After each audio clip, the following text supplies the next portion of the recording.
evening, everybody. Good evening. Good evening. Can I first of all say how wonderful it is to see you all again? I feel deprived of your company, and how grateful I am to all of you for everything that you've been doing over the last few weeks, and for coming so late tonight to this venue, way past Keir Starmer's bedtime. Yeah, now, if you are slightly surprised to see me, I want to be absolutely clear that I was glad when Rishi asked me to help. Of course I couldn't say no.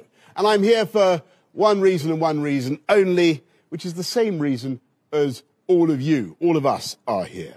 We're here because we love our country. And whatever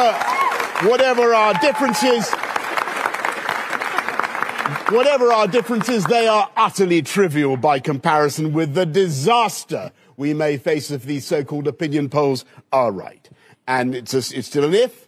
I think and hope the British people will show more sense on Thursday and draw back from the brink. But if these polls are right, then at the very moment when this country has beaten COVID and beaten post-COVID inflation, at the very moment when we should be encouraging enterprise and growth and putting some money into home ownership and putting some money into people's pockets, Westminster is about to go in diametrically the opposite direction.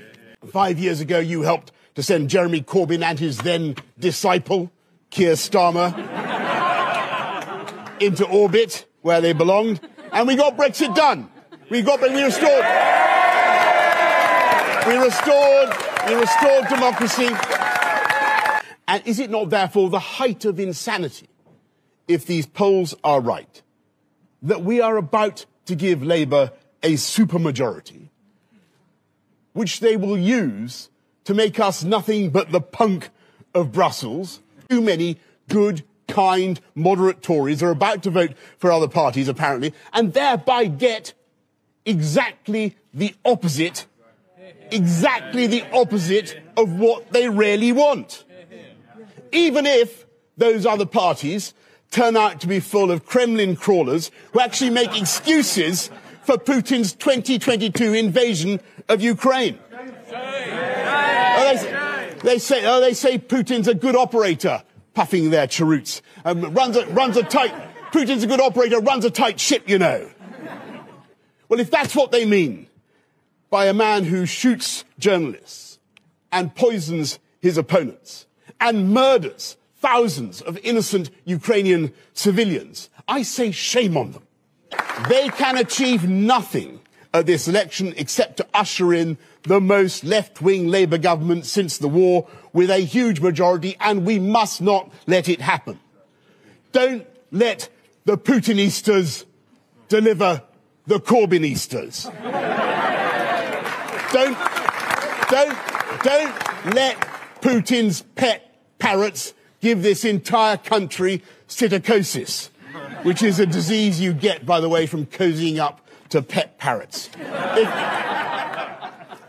Ladies and gentlemen, friends, if you actually want higher taxes next week, this year, if you feel you've got a few thousand to spare, then vote Labour on Thursday. If you want uncontrolled immigration and mandatory wokery and pointless kowtowing to Brussels again, then go right ahead, make my day, vote for Starmer. But if you want to protect our democracy and our economy and keep this country strong abroad by spending 2.5% of our GDP on defence, which Labour still refuses to commit to, then you know what to do, don't you, everybody? Yeah. There's only one thing to do. Vote Conservative on Thursday, my friends. And I know you will.